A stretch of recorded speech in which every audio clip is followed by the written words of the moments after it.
Imagine un instant, il est 7 heures du matin. Tu te réveilles, tu prends ton téléphone, et la première notification que tu vois, c'est celle de ta banque. Ton solde. Il reste 247 $.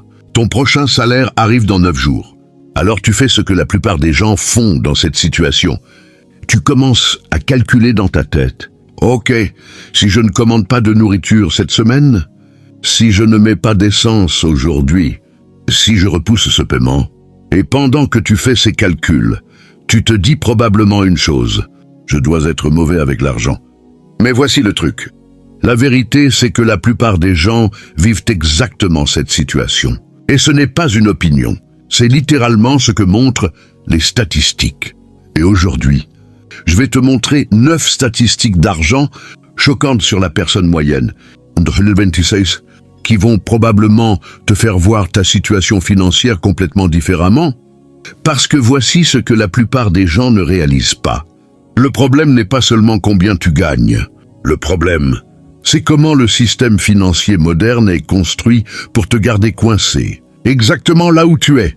Je m'appelle Paul, et je passe beaucoup trop de temps à penser à les 9 statistiques d'argent choquantes sur la personne moyenne. En 2026, si tu es quelqu'un qui travaille dur mais qui a l'impression que ton argent disparaît toujours avant la fin du mois, assure-toi d'appuyer sur le bouton « S'abonner » et de mettre un pouce bleu à cette vidéo si ça t'aide.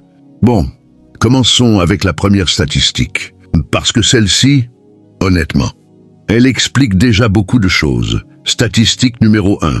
La personne moyenne a moins de 1 000 $ d'épargne. Oui, moins de 1000. Selon plusieurs études financières récentes aux États-Unis, près de 40% des adultes ne peuvent pas couvrir une urgence de 400 $ sans emprunter.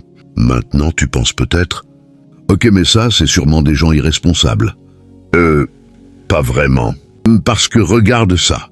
Le revenu moyen américain tourne autour de 60 000 $ par an. Après impôts, c'est environ 3 800 $ par mois. Maintenant, retirons les dépenses normales. Loyer moyen, 1 700 $. Voiture, 550 $. Assurance, 300 $.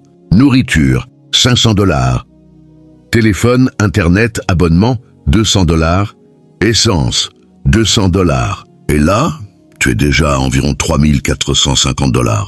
Il reste quoi? 350 $. Et ça, c'est si rien ne se casse, si rien n'arrive. Et si tu ne dépenses jamais pour le plaisir. Donc oui, voici ce que la plupart des gens ne réalisent pas. La majorité des gens ne sont pas mauvais avec l'argent. Ils vivent simplement dans un système où les marges sont extrêmement faibles. Passons à la statistique numéro 2.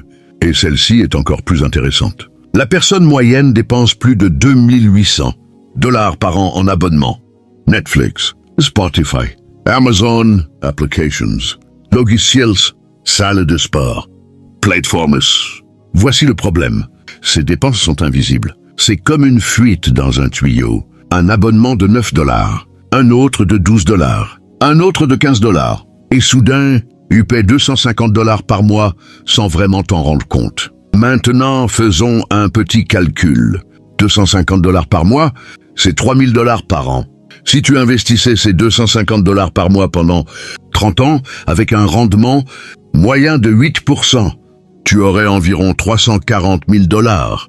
Oui, 340 000 $. C'est là que ça devient vraiment intéressant. Parce que la plupart des gens pensent que la richesse vient de grandes décisions. Mais en réalité, elle vient souvent de petites décisions répétées pendant 30 ans. Statistique numéro 3. La personne moyenne paie plus de 7 000 $ d'intérêts par an. Carte de crédit, prêts étudiants, prêts automobiles. Et écoute, les intérêts sont l'un des concepts financiers les plus puissants, mais aussi les plus dangereux. Quand tu investis, les intérêts travaillent pour toi. Quand tu es endetté, ils travaillent contre toi. Prenons un exemple simple. Imaginons une dette de carte de crédit de 8 000 $, avec un taux de 22%. Si tu payes seulement le minimum, tu pourrais finir par payer plus de 16 000 $, le double. C'est littéralement comme acheter 2 fois le même objet. Voici ce que la plupart des gens ne réalisent pas. Les intérêts sont comme la gravité financière. Si tu es au-dessus, il te propulse. Si tu es en dessous, il t'écrase. Statistique numéro 4. La personne moyenne change de voiture tous les 6 ans. Et c'est l'une des erreurs financières les plus coûteuses. Parce que les voitures se déprécient extrêmement vite. Une voiture de 40 000 $ peut perdre 20 000 $ de valeur en quelques années. Maintenant, imaginons 2 personnes. Personne A change de voiture tous les 6 ans. Personne B garde sa voiture 12 ans et investit la différence. Sur 30 ans, la personne B pourrait avoir plus de 500 000 $ supplémentaires.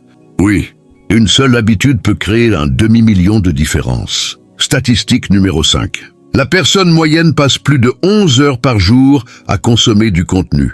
Télévision, téléphone, réseaux sociaux, streaming. Maintenant, tu penses peut-être...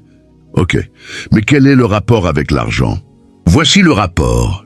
Chaque heure passée à consommer du contenu est une heure non investie dans apprendre quelque chose de nouveau. Lire sur l'investissement, apprendre une compétence, créer un projet. Et je ne dis pas que tu dois travailler 24 heures par jour. Mais voici le truc. Les personnes financièrement libres ont souvent une habitude différente. Elles passent plus de temps à produire qu'à consommer. Statistique numéro 6. La personne moyenne commence à investir après 35 ans. Et c'est un problème énorme. Parce que l'investissement dépend principalement d'une chose, le temps. Regarde cet exemple. Personne A investit 300 $ par mois à partir de 22 ans. Personne B commence à 35 ans. Même montant, même rendement. À 65 ans, personne A environ 1,2 million de $. Personne B environ 400 000 $. La différence? 800 000 $. Et tout ça vient de 13 années. C'est là que ça devient vraiment intéressant.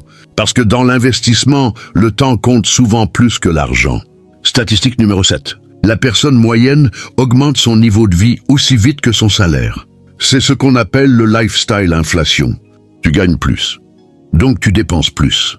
Nouvelle voiture, appartement plus grand, vacances plus chères. Et soudain, tu gagnes 2 fois plus. Mais tu es toujours aussi stressé financièrement. Voici une analogie. Imagine que tu remplis une baignoire. Mais en même temps, quelqu'un agrandit constamment la baignoire. Peu importe combien d'eau tu verses, elle ne sera jamais pleine. C'est exactement ce que fait l'inflation du style de vie. Statistique numéro 8. Plus de 70% des millionnaires sont des millionnaires de première génération. Ils n'ont pas hérité. Ils n'ont pas gagné à la loterie. Ils ont simplement appliqué certaines règles pendant très longtemps. Épargner régulièrement. Investir automatiquement. Éviter les dettes inutiles. Maintenant, tu penses peut-être, oui, mais ces gens gagnent beaucoup. Pas toujours. Beaucoup d'études montrent que certains millionnaires vivent dans des maisons modestes et conduisent des voitures ordinaires. Pourquoi? Parce qu'ils comprennent quelque chose de très simple. Chaque dollar peut être consommé ou investi, mais pas les deux. Statistique numéro 9. Et celle-ci est probablement la plus importante. La personne moyenne sous-estime dramatiquement l'impact du long terme. Si tu investis 500 $ par mois avec un rendement moyen de 8% pendant 40 ans, tu obtiens environ 1,5 million de $. Ce n'est pas magique. Ce n'est pas un secret. C'est simplement la constance plus le temps. Mais voici le problème psychologique. Notre cerveau est programmé pour penser court terme. Nous voulons des résultats rapides. 1 mois, ou nan, pas 30 ans. Donc beaucoup de gens abandonnent juste avant que la magie du long terme commence. Et écoute, si tu prends seulement 3 choses de cette vidéo, prends celle-ci. Premièrement, construis un fonds d'urgence. Même 1000 $ peuvent changer ta relation avec l'argent. Deuxièmement, commence à investir le plus tôt possible, même avec de petits montants, parce que le temps est ton plus grand allié. Troisièmement, contrôle ton style de vie. Quand ton revenu augmente, augmente ton investissement, pas seulement tes dépenses. Parce qu'au final, la liberté financière ne vient pas d'un moment spectaculaire. Elle vient de centaines de petites décisions invisibles. Décisions que personne ne voit. Décisions qui semblent insignifiantes aujourd'hui, mais qui, avec le temps, peuvent complètement transformer ton futur. Et si cette vidéo t'a aidé à voir l'argent différemment, alors abonne-toi à la chaîne. Parce qu'on va continuer à parler de ces idées simples mais puissantes qui peuvent littéralement changer ta vie financière. Et rappelle-toi, La personne moyenne suit la foule. Mais la liberté financière arrive souvent quand tu commences à faire exactement l'inverse.